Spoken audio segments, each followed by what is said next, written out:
Amém, graças a Deus.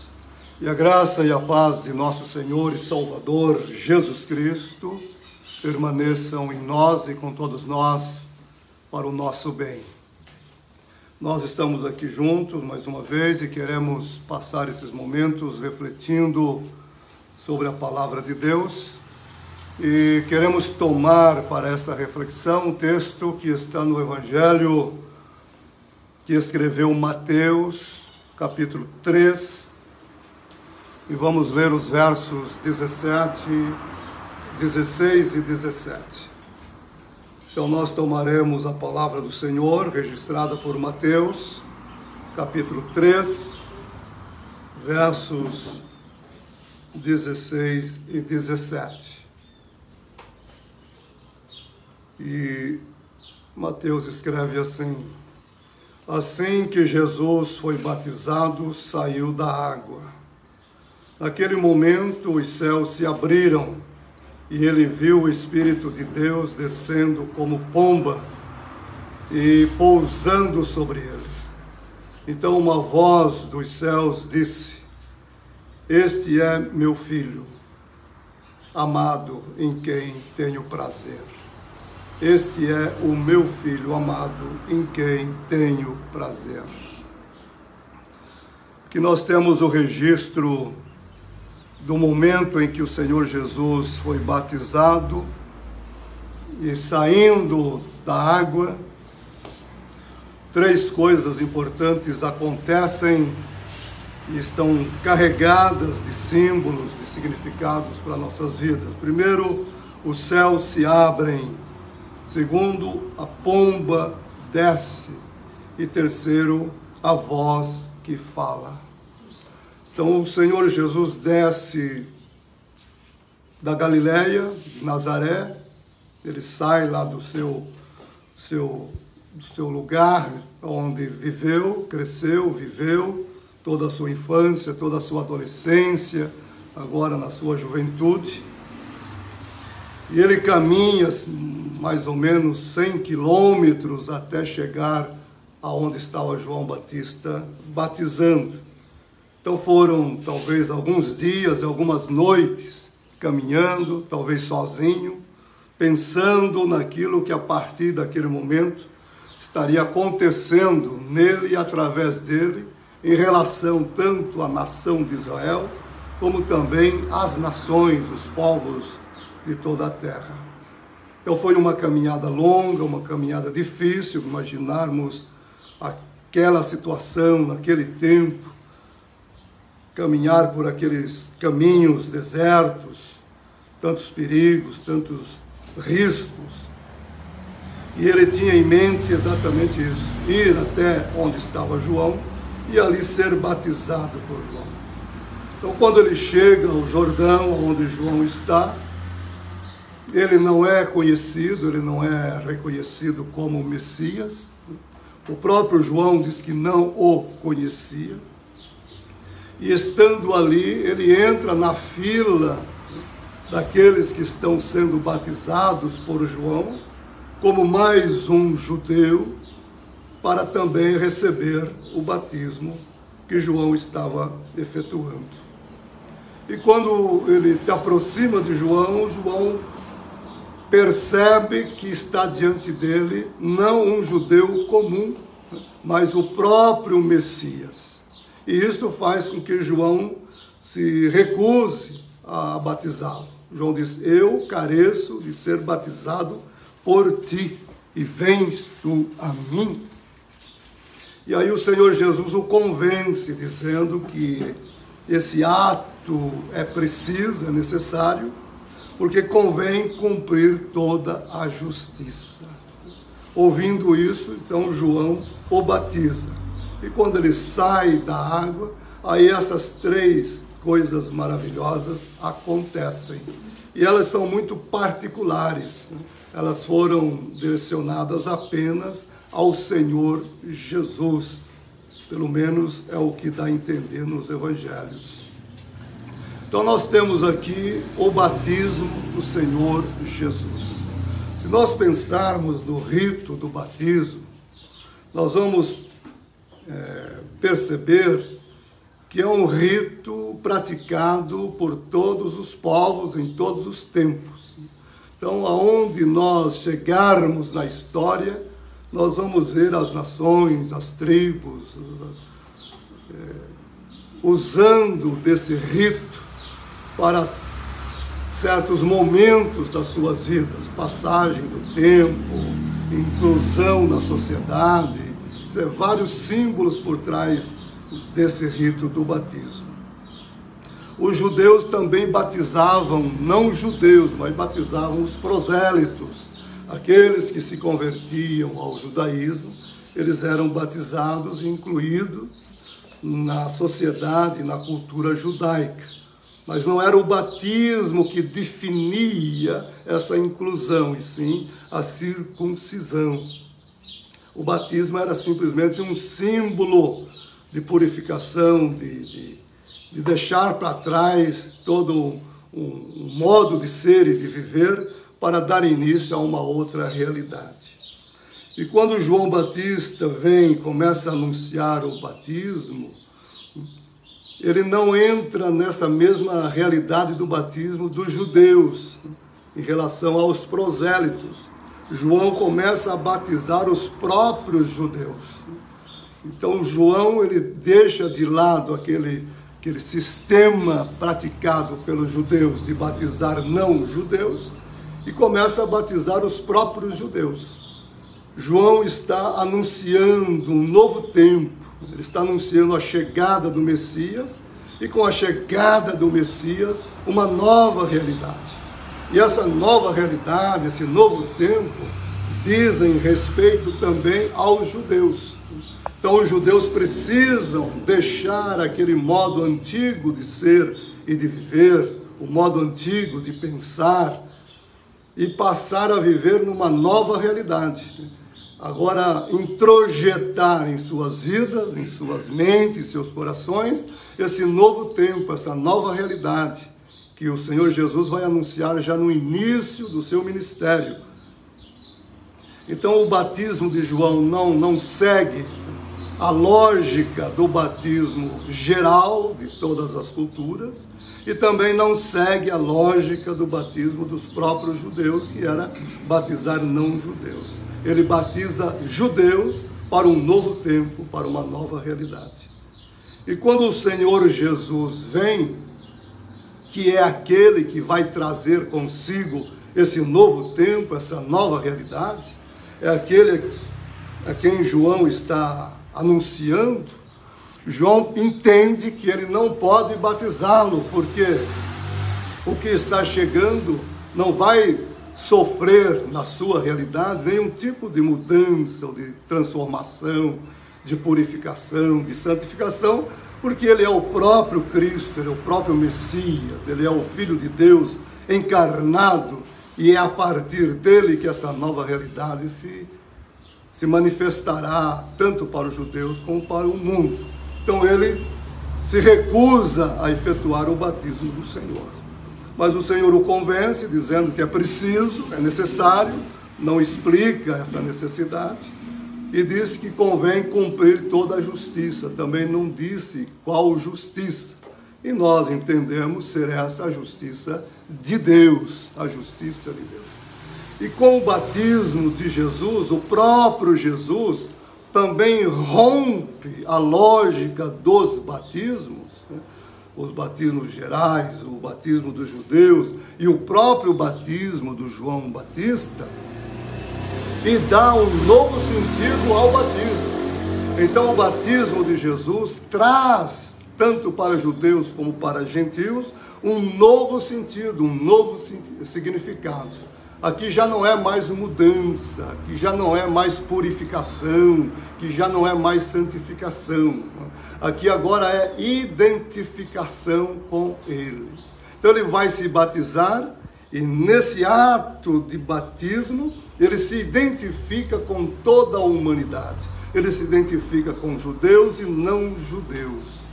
E ao ser batizado, ele toma para si toda a realidade dos seres humanos todos, para a partir desse momento, dar início a uma nova realidade, aquela realidade que João estava anunciando.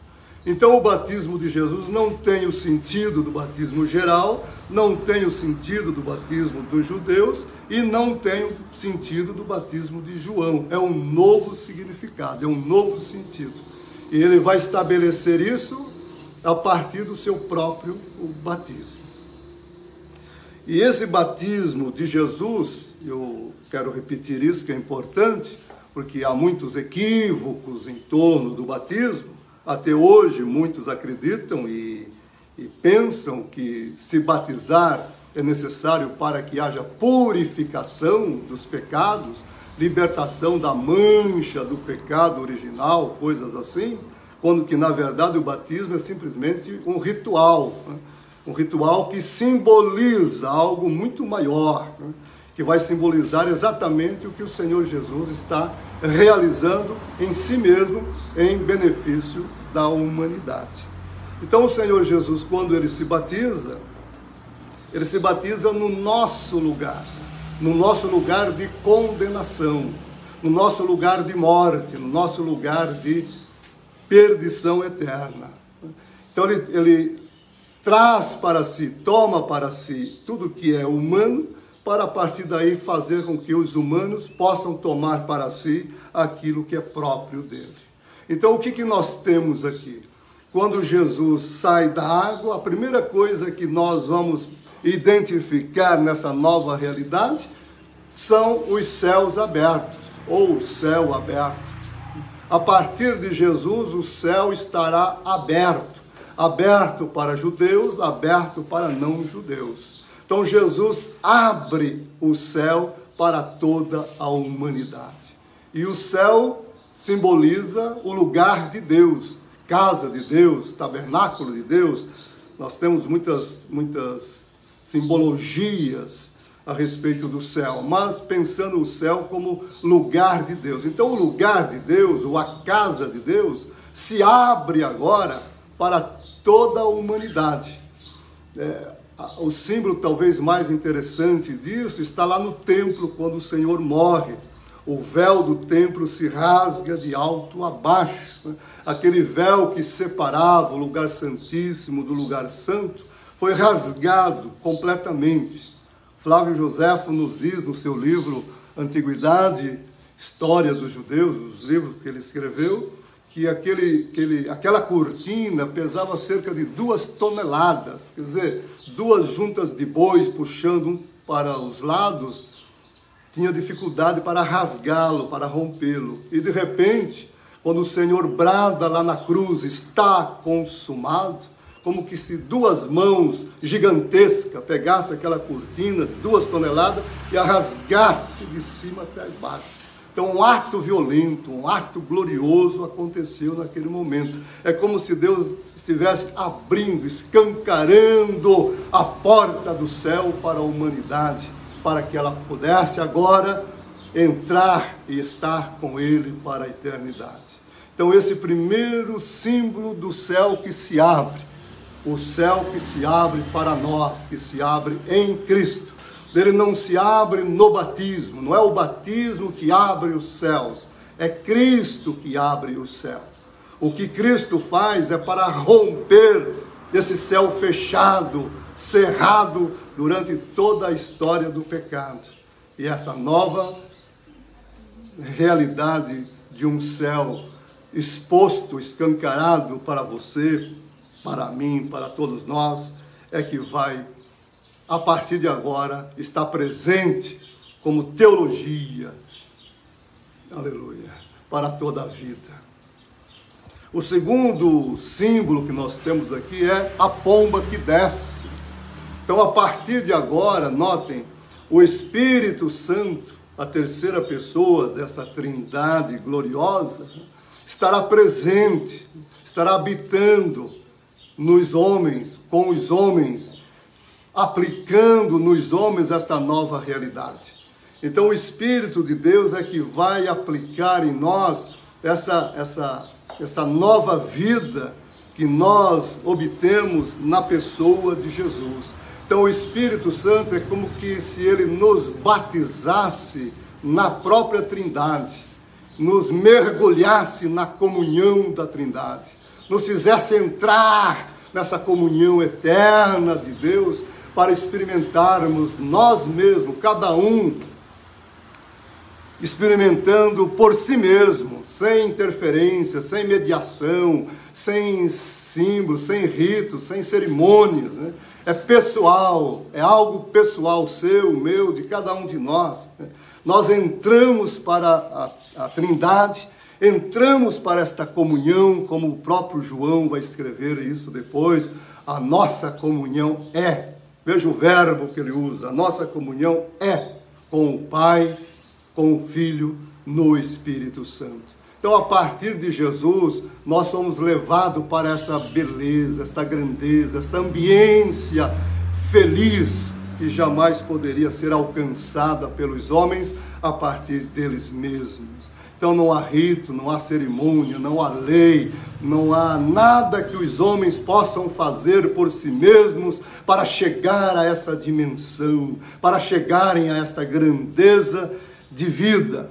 Só mesmo o Espírito Santo nos leva, através de Jesus Cristo, a viver essas experiências mais profundas.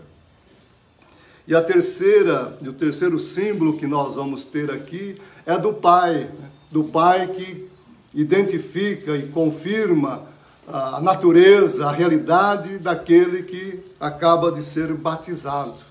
Então a voz diz: este é o meu filho.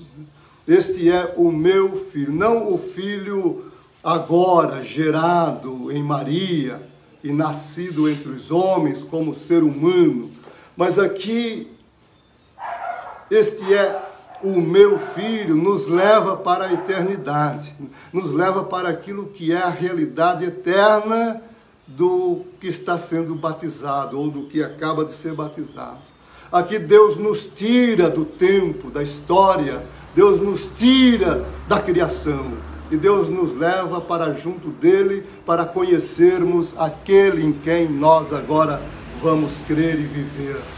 Então nós não estamos diante de um ser humano comum, nós não estamos diante de um líder religioso comum, de um sábio, de um filósofo, de um profeta. Nós estamos diante daquele Filho único gerado por Deus. É o Filho unigênito, o Filho único gerado por Deus na eternidade. Ele é eterno tanto quanto Deus. Ele é o Verbo anunciado por João. No princípio era o Verbo, e o Verbo estava com Deus, e o Verbo era Deus. Todas as coisas foram feitas por ele, e sem ele nada do que foi feito se fez. Nele está a vida, e a vida é a luz dos homens. Ele é a verdadeira luz que ilumina a todo homem que vem ao mundo. Então, é este Filho que Deus está anunciando ali. Este é o meu Filho. O Filho que se tornou humano através da encarnação. O Verbo se fez carne, mas ele é anterior à encarnação. Ele vem antes da encarnação. A encarnação é um processo de um plano que nós estabelecemos na eternidade, de criar, redimir e manter essa criação conosco eternamente. Então a criação toda, ela procede desse planejamento divino, e que tem no Filho, nessa segunda pessoa da Trindade, a execução de todo esse plano. Então Jesus Cristo é aquele que consuma em si todo o plano de Deus. Nele toda a justiça de Deus é consumada. Nele toda a santidade de Deus é consumada. Nele toda a redenção de Deus é consumada. Então tudo que Deus planejou na eternidade se consuma, se realiza, se completa, se planifica nele. Daí Deus dizer dele: em quem eu tenho prazer. O prazer de Deus, a alegria de Deus, a satisfação de Deus está diretamente ligada a este Filho. Então, É no Filho que nós nos tornamos também agradáveis a Deus. Quando nós cremos que Jesus é o Cristo, o Filho de Deus, a primeira coisa que acontece é que nós somos introduzidos nessa comunhão da Trindade. E passamos a participar dessa própria vida da Trindade. Não é o batismo que nos faz isso, eu quero enfatizar porque é importante que eu enfatize. Não é o batismo em si, o batismo é apenas um ritual, um cerimonial, uma ordenança. O que nos introduz na vida de Deus, na comunhão da Trindade, é o próprio Cristo por meio do Espírito Santo. Então não se iluda achando que o batismo te faz ser membro dessa Trindade divina, que não faz, é Cristo que faz isso. Então quando nós cremos em Jesus, nós passamos a viver essa nova vida em comunhão com Deus, o Pai, o Filho e o Espírito Santo. Segundo, quando nós cremos que Jesus é o Cristo, o Filho de Deus, e o recebemos em nossa vida, nós nos tornamos agradáveis a Deus, passamos a dar prazer para Deus. Deus tem prazer em você, tem prazer em mim, não pelas coisas que nós fazemos, mas por aquilo que nós nos tornamos na pessoa de Jesus Cristo. Nós somos identificados com Cristo, e Deus olha para você e Ele vê Cristo em você. Você em Cristo, nós em Cristo, Cristo em nós. Por isso essa esperança de habitarmos a glória eterna de Deus no futuro. Então nós somos agradáveis a Deus não porque andamos certinho, fazemos as coisas certinhas, cumprimos regras, cumprimos leis, vamos à igreja, aos cultos, às missas e praticamos as ordenanças todas e seguimos aquelas normas e regras. Não, não é nada disso. Nós só nos tornamos agradáveis a Deus porque temos Cristo, Cristo em nós. Eu gostaria que você pensasse profundamente nisso. É a sua identificação com Cristo que te torna agradável a Deus.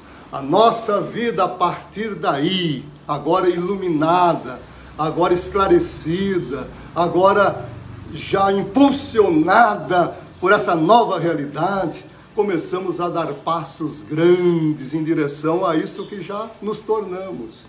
Então, todo o nosso viver aqui agora já não será mais aquele viver do passado, o viver da cultura passada, das normas passadas. Agora nós já vamos caminhando nessa direção única, o alvo estabelecido por Deus, que é Cristo mesmo. Então nós vamos crescendo em Cristo, nós vamos nos amadurecendo em Cristo, nós vamos nos conformando com Cristo cada dia mais. Então essa realidade nova, aleluia, colocada em nosso espírito, pelo Espírito Santo, então ela vem de dentro para fora, não é de fora para dentro, não é nos vestindo.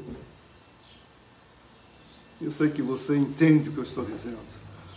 Não é vestindo as pessoas, uniformizando as pessoas, como o Michel aqui nos ensina sempre, não é formando tijolos. Não, somos pedras vivas, pedras tais como somos, mas pedras agora formando esse novo templo, essa nova realidade. Então nós vivemos isso. E isso cresce em nós, de dentro para fora, não se esqueça disso, sempre de dentro para fora. E nós vamos ficando cada vez mais parecido com o Cristo que habita em nós. Nosso falar, em nosso proceder, em nosso mover. E essa comunhão, para terminar aqui, essa comunhão que agora vivemos na Trindade, com a Trindade, né, ela vai se tornando a comunhão dos santos. Ela vai se tornando a nossa comunhão. Nós vamos vivendo em comunhão todos os dias. Não importa se estamos juntos fisicamente ou não. Já não há mais necessidade de espaço-tempo. Nós estamos juntos em Cristo. Nós formamos uma unidade em Cristo. E a nossa comunhão, ela parte dessa unidade. Então eu estou aqui falando agora. Hoje nós temos a internet, e ela possibilite que muitos no mundo inteiro possam estar me vendo agora, me ouvindo no mesmo momento. Mas isso é recente, isso é novo, né? Isso é uma coisa de agora. Mas pensemos antes da internet, antes do rádio, da televisão. Isso não era possível. Mas isso não significa que anterior a esses instrumentos não havia essa comunhão, essa unidade. Porque nós sempre estivemos unidos em Cristo. Então tudo aquilo que nós fazemos é derramado sobre o outro. Então nós nos derramamos uns sobre os outros com as nossas orações, com as nossas pregações, com as nossas reflexões. Tudo aquilo que fazemos nesse âmbito espiritual está beneficiando o outro, porque estamos na mesma realidade.